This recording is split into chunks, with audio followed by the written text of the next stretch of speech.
폭격 속에서 살아남은 그녀, 한국에서 다시 웃었습니다. 전쟁 속에서 도망치듯 도착한 한국, 그곳이 제 인생을 바꿔놓을 줄은 몰랐습니다. 폭격으로 무너진 집, 찢어진 가족, 모든 것을 잃고 난 뒤 단 하나 남은 선택지는 한국행 비행기 한 장이었습니다. 한국이라는 나라에 대해 아는 건 거의 없었습니다. 언어도 문화도 사람도 모든 게 낯설었죠. 그저 살아남기 위해 택한 길이었습니다. 그런데 도착한 그곳에서 누군가 제 손을 잡아주며 이렇게 말했습니다. 여기선 혼자가 아니에요. 그 말 한마디가 제 안에 굳게 닫혀있던 마음의 문을 열어주었습니다. 전쟁은 제 고향을 잃게 했지만 한국은 제게 다시 사람을 믿을 수 있는 마음을 주었습니다. 과연 그녀의 삶에 어떤 기적이 일어났던 걸까요? 전쟁 난민으로 한국에 온 한 우크라이나 여성의 믿을 수 없는 여정, 지금부터 시작합니다. 바로 지금 사연을 들어보겠습니다. 1초만 투자해서 좋아요, 구독 눌러주세요.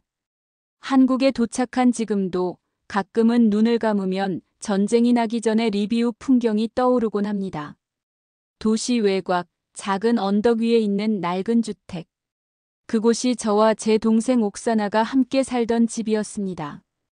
벽지는 군데군데 찢어져 있었고 겨울에는 창문에서 찬바람이 스며들었지만 그곳은 저희의 안전한 세상이었죠. 거실 한 구석에는 저의 이젤과 캠퍼스가, 옥사나의 침대 곁에는 늘 작은 성경책과 그녀가 좋아하던 장미 화분이 놓여 있었습니다. 저는 미술을 전공했지만 생계를 위해 동네 미술학원에서 아이들을 가르쳤고 옥사나는 대학교 마지막 학기를 다니며 번역 일을 병행하고 있었습니다. 정말 평범한 삶이었습니다. 좋아하는 아침 커피를 함께 마시고 주말이면 리비우의 광장에서 열리는 재즈 공연을 들으며 걸었고 저녁에는 옥사나가 만든 감자 수프에 제가 구운 빵을 곁들이며 서로의 하루를 나눴습니다. 우리는 부모님 없이 컸기 때문에 서로가 서로의 전부였고 이 집과 이 도시가 제겐 유일한 고향이자 가족이었습니다.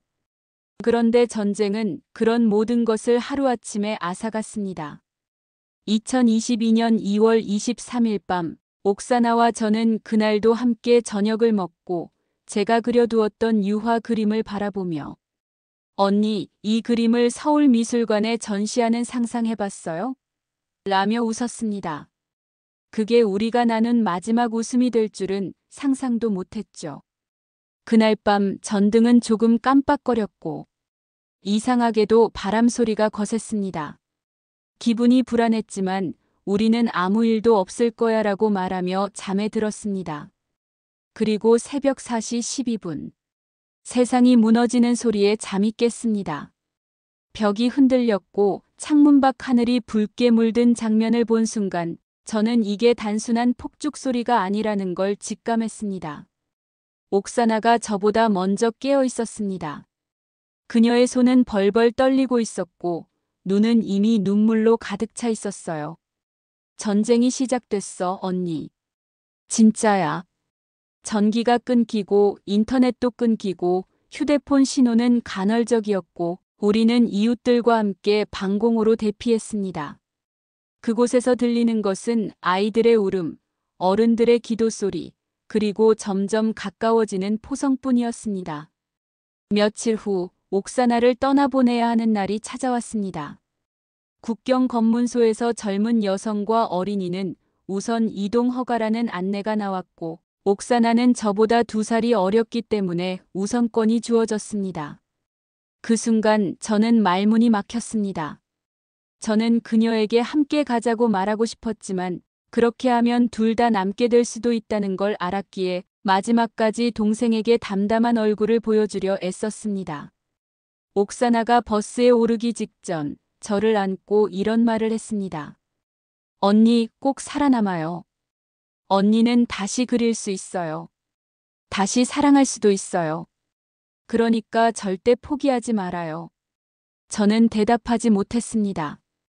그저 고개를 끄덕이며 그녀를 밀어넣듯 버스에 태우고 버스 창에 붙은 손바닥을 보며 눈물도 흘리지 못한 채 그 자리에 멍하니 서 있었습니다. 그날 밤 저는 리비우의 난민 쉼터에 홀로 남았습니다. 하얀 천막 안에서 잠들지 못하고 밤새도록 옥사나가 떠난 길을 바라보며 이게 마지막이 아니기를, 기적처럼 다시 만날 수 있기를 기도했습니다. 그리고 그 절망의 끝에서 한 통의 문자를 받았습니다. 대한민국 NGO 자원봉사단입니다. 우크라이나 여성보호 입국 가능자를 찾고 있습니다. 안전한 피난처와 숙소가 제공됩니다. 이 메시지를 받았다면 바로 회신 바랍니다. 믿을 수 없었습니다. 그 나라 이름조차도 아직 입에 익지 않았던 대한민국에서 저 같은 사람을 받아준다고 말하는 사람들이 있다니요. 처음에는 사기일까봐 두려웠습니다. 하지만 검색해본 결과 그 단체는 실제 한국에서 활동 중인 비영리 단체였고 이미 수십 명의 우크라이나 여성들이 한국으로 입국한 사례가 있었습니다. 저는 결심했습니다. 도망가는 게 아니라 살아남기 위해서 가는 거야. 바르샤바에서 비행기에 오르기까지는 많은 절차가 필요했지만 저는 그것이 제 삶을 바꾸는 입구라는 확신을 품고 움직였습니다. 그리고 12시간 후 인천공항의 자동문이 열리는 그 순간 저는 다시 숨을 깊게 들이마셨습니다. 아직도 아무것도 확신할 수 없던 그때 단 한 가지는 분명했습니다. 이곳에서 저는 다시 살아볼 겁니다. 그리고 언젠가 동생 옥사나에게 언니 정말 괜찮아졌어라고 말해줄 수 있는 날이 오기를 바라며요. 인천공항의 자동문이 열리던 순간 저는 온몸이 얼어붙는 것처럼 긴장했습니다. 피난이라는 단어로 설명하기엔 너무 갑작스럽고 여행이라고 하기엔 너무 절박했던 입국이었으니까요. 여기가 진짜 한국이구나. 실제로 한국 땅을 밟는 건 처음이었고 머릿속에 떠오른 이미지는 단 하나였습니다. 낯선 곳이지만 제게 새로운 삶을 줄지도 모를 나라. 입국 심사를 통과하고 수화물을 찾을 때까지 저는 단 한마디 말도 하지 못했습니다. 한국어는 한마디도 몰랐고 영어로 된 안내 표지판을 따라 걷는 것도 조심스러웠습니다. 공항 전체가 조용하고 질서정연해서 더 긴장됐습니다. 나는 지금 여기에 어울리지 않는 사람인가? 그런 생각이 자꾸 들었어요. 그런데 도착 게이트에서 저를 기다리고 있던 사람이 있었습니다. 정수연 씨. 제가 한국행을 준비할 때 NGO를 통해 몇 번 메일을 주고받았던 분입니다. 사진으로만 봤던 얼굴이었는데 그녀는 저를 보자마자 타냐 씨? 오셨어요. 정말 잘 오셨어요. 하고 반갑게 인사하며 포옹해 주었습니다. 그 짧은 포옹에 저는 이상하게도 울 뻔했습니다. 그녀는 저를 이방인으로 대하지 않았습니다.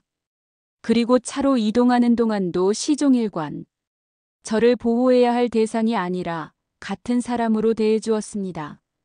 첫 숙소는 대전의 한 소형 아파트였습니다.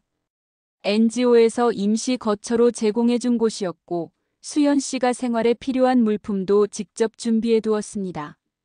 방 안에는 전기장판이 깔려 있었고 작은 메모지엔 손글씨로 이렇게 적혀 있었습니다. 타냐 씨, 여기는 혼자가 아니에요. 여기서 조금씩 쉬어가요. 수연 드림. 그 한 문장을 읽는데 눈물이 또 터질 것 같았습니다. 다음 날 수연 씨는 저를 데리고 근처 주민센터와 보건소, 그리고 외국인 지원센터를 돌며 각종 등록 절차를 도와주었습니다. 솔직히 저는 그 과정이 너무 복잡하고 부담스러울 줄 알았어요. 하지만 제 예상은 완전히 빗나갔습니다. 한국 사회는 너무 체계적이고 친절했습니다. 주민센터에서는 통역기를 통해 저의 상황을 설명하자 담당 직원이 자리를 일어나 인사를 하며 어서 오세요. 한국에서도 잘 살아가실 수 있도록 도와드릴게요라고 말해주었습니다. 그 순간 저는 정말로 환영받고 있다는 감정을 처음으로 느꼈습니다. 그리고 며칠 뒤 수연 씨가 저를 작은 동네 병원에 데려가 건강검진을 받도록 해주었습니다. 그곳에서 만난 의사 선생님은 무뚝뚝했지만 진료를 마친 후 이렇게 말했습니다. 몸은 괜찮으세요? 마음이 아프셨겠지만 시간이 도와줄 겁니다. 그 말이 이상하게도 오래 남았습니다. 의사는 제게 따뜻한 말을 하려 했던 것이 아니라 이미 한국에서 전쟁 난민을 많이 만나본 사람처럼 현실을 있는 그대로 인정하면서도 저를 존중해주는 태도를 보였습니다. 그날 밤 저는 오랜만에 깊은 잠에 들었습니다. 지하 벙커가 아닌 포탄 소리 대신 이웃집 반찬 냄새가 나는 조용한 공간에서 말이죠. 며칠 후 수연 씨는 저를 초대했습니다. 그녀는 자신의 가족들과 함께 식사 자리를 마련했는데 저는 그게 무척 두려웠습니다. 정말 괜찮을까요? 제가 방해되는 건 아닐까요? 하지만 수연 씨는 말했습니다. 타냐 씨, 제 가족은 타냐 씨의 이야기를 듣고 싶어 해요. 그리고 무엇보다 식탁은 사람을 연결시켜줘요. 그날 저녁, 저는 한국식 저녁상 앞에 앉았습니다. 된장찌개, 불고기, 김치, 그리고 잡채까지. 하나하나 익숙하지 않은 음식이었지만 그 자리에서 저는 음식보다 더 따뜻한 대접을 받았습니다. 수연 씨의 어머니는 손을 꼭 잡아주며 우리 집에 온 거 정말 고마워요. 여기선 편하게 있어요. 라고 말해주셨고 그 한마디에 저는 가슴이 벅차서 제대로 수저를 들 수가 없었습니다. 그날 이후 저는 매일 아침 조금씩 한국어를 공부하기 시작했습니다. 가장 먼저 익힌 말은 감사합니다. 그리고 저 괜찮아요. 였습니다. 왜냐하면 그 두 문장은 제가 가장 많이 듣고 싶은 말이자 한국에서 가장 많이 들은 말이었거든요. 한국에 도착한 후 처음 몇 주는 마치 꿈속을 걷는 기분이었습니다.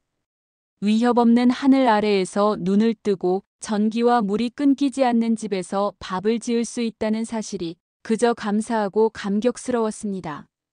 하지만 그 감정은 오래가지 않았습니다. 감사함 뒤엔 어김없이 깊은 외로움이 따라왔습니다. 어느 날 혼자 대전역 근처 마트에 장을 보러 갔을 때였습니다. 채소 코너에서 한 아주머니가 저를 빤히 쳐다보다가 이렇게 말했습니다. 어디서 왔어요? 저는 짧게 우크라이나요라고 대답했지만 그 뒤에 이어진 그녀의 말이 제 가슴을 아프게 했습니다. 여기 사람 일자리가 없어도 외국인은 오고 참. 그 말은 분명 무심코 내뱉은 한숨이었을 겁니다. 하지만 제겐 그게 마치 너는 여기 있어선 안 되는 사람이라고 말하는 것처럼 들렸습니다. 그날 이후 저는 며칠 동안 밖에 나가지 않았습니다. 수연 씨가 몇 번 전화를 걸어 안부를 물었지만 저는 괜찮다며 짧게 대답만 하고 끊었습니다. 한국이 싫어진 건 아니었습니다. 그저 제가 이 나라의 일부가 될 수 없을 것 같다는 두려움이 점점 커져갔습니다. 이곳은 너무 정돈되어 있고 저는 너무 망가진 사람이라는 느낌이 자꾸 들었습니다. 길거리의 가족들, 웃으며 커피를 마시는 젊은 커플, 학원으로 향하는 학생들까지. 그 누구도 저와는 다른 세계의 사람처럼 느껴졌습니다. 나는 여기에서 그냥 살아남기 위해 존재하는 사람일 뿐이야. 그런 생각이 마음속에 자리를 잡기 시작했습니다. 그러던 어느 날 수연 씨가 조심스럽게 제게 한 가지 제안을 했습니다. 타냐 씨, 혹시 시간 괜찮으면 같이 봉사활동 가보실래요? 처음엔 말도 안 된다고 생각했습니다. 제가 도움을 받아야 할 입장인데 누군가를 돕는다는 게 어색했습니다. 하지만 수연 씨는 이렇게 말했습니다. 도움이란 건 위에서 아래로만 주는 게 아니에요. 타냐 씨 같은 분이 와주면 많은 이들에게 더 큰 용기를 줄 수 있어요. 그 말에 조금 흔들렸고 저는 결국 따라가기로 했습니다. 장소는 대전의 한 지역 도서관에서 열린 다문화 어린이 미술 수업 현장이었습니다. 아이들은 한국, 베트남, 몽골, 필리핀 다양한 배경을 가진 친구들이었고 처음엔 모두 낯을 가렸지만 제가 직접 종이에 그림을 그리기 시작하자 아이들은 하나둘씩 제 곁으로 몰려들었습니다. 특히 한 아이가 물었습니다. 선생님, 전쟁 나면 진짜 집이 다 없어져요? 저는 잠시 말을 잃었다가 그 아이의 눈을 바라보며 조용히 말했습니다. 집은 무너져도 마음은 다시 세울 수 있어요. 그날 아이들과 함께 그린 그림은 파란 하늘 아래 서로 손을 맞잡고 있는 사람들의 모습이었습니다. 색연필로 하늘을 칠하면서 저는 처음으로 이곳에서 제가 할 수 있는 일이 있을지도 모른다는 생각을 하게 되었습니다. 그날 수업을 마치고 돌아오는 길, 수연 씨는 저를 집으로 데려다 주며 이렇게 말했습니다. 타냐 씨, 오늘 그 아이가 집에 가면서 이런 말했어요. 선생님은 진짜 천사 같았어. 아이들이 타냐 씨를 통해 희망을 본 거예요.